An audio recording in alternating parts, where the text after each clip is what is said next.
Mais do que tudo, a paz de Cristo é especial. A graça e a paz. Eu quero convidar você nesse momento para fazermos uma breve reflexão em um texto muito conhecido da Palavra de Deus. Um texto que eu tenho certeza que você já ouviu boas e grandes mensagens a partir desse texto. Eu quero, mais uma vez, te convidar a refletir sobre algumas coisas importantes. Eu quero falar sobre um momento extraordinário da vida de um profeta do Antigo Testamento, que é considerado um dos maiores profetas do Antigo Testamento, o profeta Elias. Foi Elias que apareceu ao lado de Moisés na transfiguração. A Elias, Jesus se refere algumas vezes, até comparando o ministério de João Batista com o ministério de Elias. Elias foi um grande homem de Deus, que fez grandes coisas e grandes proezas no Senhor. E em um momento da vida dele, ele passa por uma grande enrascada, por um momento de grande angústia e tribulação. E sobre esse momento eu quero compartilhar com você. Então, confira aí a leitura da Palavra de Deus que eu quero compartilhar com você nesse momento. Ali entrou numa caverna onde passou a noite. E eis que lhe veio a palavra do Senhor e lhe disse: Que fazes aqui, Elias? Ele respondeu: Tenho sido zeloso pelo Senhor, o Deus dos exércitos, porque os filhos de Israel deixaram a tua aliança, derribaram os teus altares e mataram os teus profetas à espada, e eu fiquei só, e procuram tirar minha vida. Disse-lhe Deus: Sai, põe-te neste monte perante o Senhor.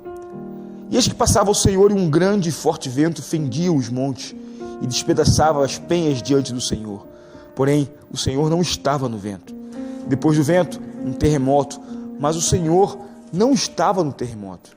Depois do terremoto, um fogo, mas o Senhor não estava no fogo. E depois do fogo, um ciclo tranquilo e suave.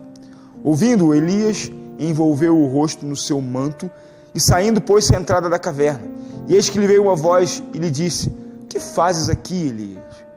Ele respondeu: Tenho sido extremo zeloso pelo Senhor, o Deus dos exércitos, porque os filhos de Israel deixaram a tua aliança, derribaram os teus altares, mataram os teus profetas à espada, e eu fiquei só, e procuram tirar minha vida. Disse-lhe o Senhor: Vai-te, volta ao teu caminho, para o deserto de Damasco, e em chegando lá, unge a Azael, rei da Síria. A Jeú, filho de Ninsi, ungirás rei sobre Israel, e também Eliseu, filho de Safate, de Abel-Meloá, ungirás profeta em teu lugar. Quem escapar à espada de Azael, Jeú o matará, e quem escapar à espada de Jeú, Eliseu o matará. Também conservei em Israel 7.000, todos os joelhos, que não se dobraram a Baal, e a toda boca que não o beijou. Essa passagem se encontra no primeiro livro dos Reis, no capítulo 19, a partir do verso 9. Mas eu sugiro que você leia todo o capítulo 19 de 1 Reis, capítulo 18 e a sequência, o capítulo 20, porque é muito importante você entender o contexto dessa história lendo todo o texto em volta dele. Isso é muito importante para uma boa compreensão. Mas deixa rapidamente eu tentar contextualizar o que está acontecendo aqui. Elias foi um profeta que teve um ministério pautado em grandes coisas. Elias vivenciou momentos de grande magnitude, não só na história de Israel, mas em toda a história da Bíblia.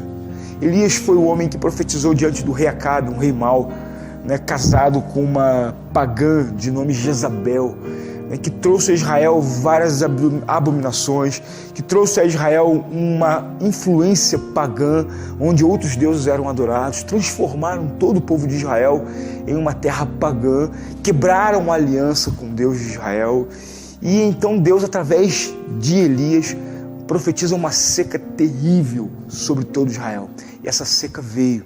E foi através da boca de Elias que Deus pôs fim a essa seca, anunciou através do ministério profético de Elias o fim dessa seca, que a chuva viria.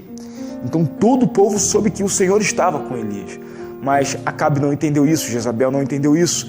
Então levantaram um altar e todos os profetas de Baal que serviam a Acabe e a Jezabel estavam lá dentro de Israel.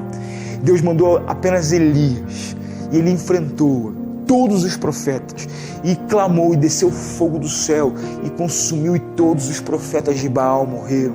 Jezabel se encheu de terror e de raiva e de ira contra Elias, E então mandou uma ordem direta para que se encontrasse esse profeta e matasse esse profeta. O Senhor cuidou de Elias, mandou ele para que fosse até algum lugar, mas de repente faltou ali alguns suprimentos e Elias saiu e resolveu, se você for ler no texto, tirar a sua própria vida, caminhar no meio do deserto e morrer. Mas então Deus manda os anjos alimentarem Elias. Elias caminha, come, depois dorme de novo e depois caminha de novo. E então Elias se enfurna dentro de uma caverna. E é aqui que eu quero falar com vocês. A caverna de Elias, ela é análoga a muitas cavernas que nós entramos na nossa vida. Talvez eu esteja falando aqui agora e talvez eu esteja falando para um monte de pessoas que estejam vivendo dentro de muitas cavernas. E a interpretação prática e clássica desse texto é fazer com que a mensagem chegue até você e talvez essa mensagem diga para você assim: saia da caverna da sua vida. Talvez você já deva ter ouvido várias mensagens com ênfase nesse tema: saia da caverna da sua vida. Mas hoje vai ser diferente. Hoje eu quero usar a palavra de Deus, a própria frase que Deus usa para com Elias, para trabalhar a sua vida, a vida que talvez esteja dentro de uma caverna. Então, antes de você sair da caverna, não sai não. Pensa, o que você está fazendo aí? O que fazes aí, Elias, dentro desta caverna? Porque antes de você sair da caverna, você precisa entender por que você foi parar dentro de uma caverna. O que te levou dentro de uma caverna? Porque antes Elias tinha caminhado para a morte. Deus alimentou e mandou ele caminhar. Ele caminhou sem entender por que ele estava caminhando e logo entrou numa caverna. Sair das cavernas da nossa vida sem entendermos por que nós entramos nela, certamente nos levará a outras e outras e outras cavernas. Talvez você viva uma vida entrando e saindo de cavernas sem entender por que você foi parar dentro de uma caverna. Elias foi parar dentro daquela caverna porque ele estava acostumado a vivenciar grandes coisas, a ver grandes ações de Deus. E de repente, quando ele não viu, quando de repente ele não estava experimentando aquilo que ele sempre experimentou, quando ele não estava vivendo aquilo que ele sempre viveu, a tendência dele foi se enclausurar, se enfiar dentro da caverna. Nós entramos dentro de cavernas, queridos, porque às vezes não coisas. Nós entramos dentro de caverna por vergonha, nós entramos dentro de cavernas por orgulho. E sair das cavernas sem tratar essas coisas não é lá uma das melhores coisas para se fazer. Perceba uma coisa, Deus faz uma pergunta: o que fazes aí, Elias? E a resposta de Elias, ela talvez traga numa breve reflexão um sentido ilógico. Olha, fui o único que te foi fiel, o único que não dobrou o joelho para Baal, o único que manteve a sua fidelidade intacta, fiz tudo o que o Senhor quis e agora estão querendo me matar. Qual é a essência de viver? Qual é a razão de viver? Não tem mais o que fazer. E é interessante a pergunta: o que fazes aí? Feita por um Deus que tem como um dos atributos a onisciência. Deus sabe tudo. Deus conhece todas as coisas. Então, quando ele pergunta para Elias: o que fazes aí? Eu quero te dizer uma coisa: essa pergunta não era para Deus, era para Elias. Elias precisava pensar o que ele estava fazendo aí. E Elias faz uma catarse, ele bota tudo para fora. E essa era uma coisa importante que precisava acontecer: colocar algumas coisas para fora. Nós precisamos aprender a colocar para fora aquilo que está nos matando por dentro. Você precisa colocar para fora aquilo que está te destruindo por dentro. Às vezes a gente fica guardando muita coisa para a gente e aquilo vai destruindo. A palavra de Deus diz que nós precisamos confessar, colocar para fora. Então eu quero te orientar, te sugerir que você tenha alguém com quem você possa conversar. Um amigo, uma pessoa de muita confiança, com quem você possa abrir o teu coração e fazer uma limpeza nessa caixa de sujeira que tem aí dentro do teu coração, para que você possa se suavizar, para que de repente Deus possa oxigenar, abrir janelas de oxigênio dentro da sua mente, do seu entendimento. Isso começa quando você começa a abrir o teu coração. Isso dá um start quando você se permite abrir o teu coração diante de alguém. Faça isso diante do Senhor, mas talvez você precise conversar com alguém. Encontre uma pessoa com quem você possa abrir o teu coração. Tem alguém que você possa confiar e então abrir o teu coração para ela. Então ele volta para dentro da caverna, mesmo depois de tendo dito tudo isso para Deus. E Deus vai e faz a mesma pergunta: Elias, o que fazes aí? O tratamento de Elias não estava completo. Deus fez passar um terremoto, um vento forte que destruiu pedras. Deus fez passar um monte de coisa, fogo diante de Elias, e Deus não estava ali, mas passou um vento suave, uma brisa suave, e Elias sentiu que Deus não está só nas grandes coisas, mas nós precisamos aprender a ver o Senhor nas pequenas coisas, nas coisas talvez não tão importantes. Deus está ali. E ele volta e faz a mesma pergunta, talvez com uma outra ênfase: e agora, Elias? O que você faz aí? O que fazes aqui, Elias? E então Elias responde: Senhor, continuo com a mesma situação. Só eu que fui fiel, só eu que não dobrei o joelho, só eu que fiz o que o Senhor mandou. Está tudo perdido e agora estão querendo me matar. Então Deus mostra para Elias uma outra realidade. Olha, Elias, sai daí. Você vai sair daí, você vai ungir o rei de uma outra terra, você vai ungir o rei de Israel, você vai botar Eliseu no seu lugar. E outra coisa, tem 7.000 joelhos que não se dobraram. Sabe o que Deus está me ensinando?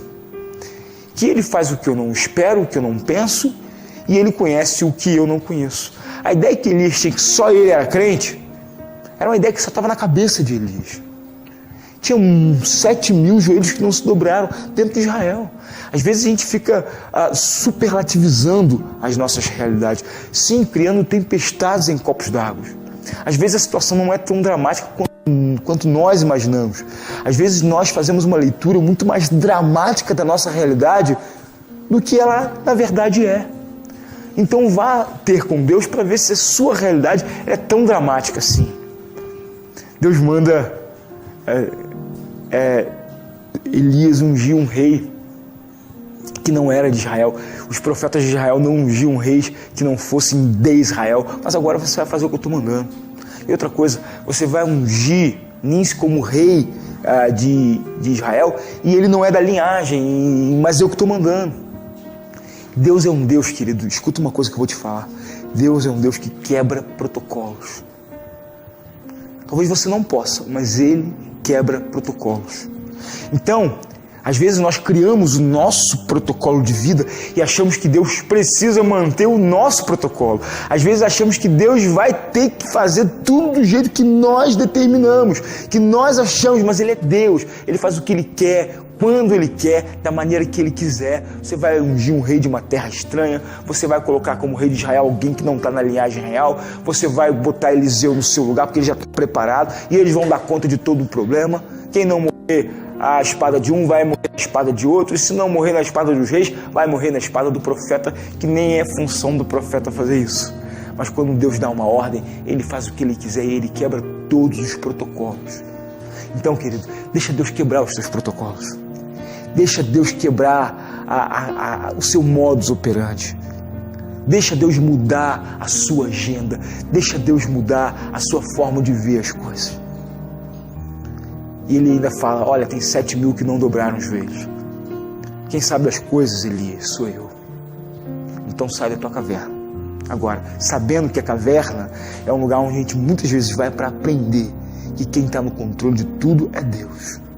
Quem está exatamente no controle de todas as coisas é o Senhor. Talvez você precise de uma caverna para fugir, para se sentir acuado, simplesmente para você entender que quem está no controle da tua vida não é você, mas é o Senhor. Deus, Ele é soberano. Aprenda isso, entenda isso e viva isso na sua vida. Então, o que você está fazendo na sua caverna? O que está acontecendo na sua vida? A caverna é um lugar para você fazer uma leitura da sua vida, uma leitura diante de Deus. A caverna é um lugar para limitar a tua visão, a visão do mundo, para você olhar para dentro. Então olha para dentro de você, vê o que você está fazendo aí, o que está acontecendo na sua vida. Tenha coragem de ser confrontado, tenha coragem de se confrontar, tenha coragem de deixar a palavra de Deus confrontar a sua vida e mudar a sua vida, uma vez por todas, para sempre. E aí então você pode sair da caverna se você quiser, porque depois que você entende que Deus está no controle, depois que você entende que Deus quebra protocolos, não tem mais o que fazer na caverna, e aí você pode sair dela. Então você entende que não é você que se protege, é o Senhor que te protege. E quem vive protegido pelo Senhor não precisa viver dentro de cavernas. Amém? Então, que Deus te abençoe. O que fazes aí? Essa é a pergunta para hoje. Essa é a pergunta para essa semana. E que Deus te dê essa resposta de maneira extraordinária. Amém? Tenha uma excelente semana. Fique na paz do Senhor. Fique na graça e na paz. De coração, irmão, quero te declarar a paz que vem de Jesus, que vale muito, muito mais do que ouro ou outro metal, mais do que tudo, a paz de Cristo é especial.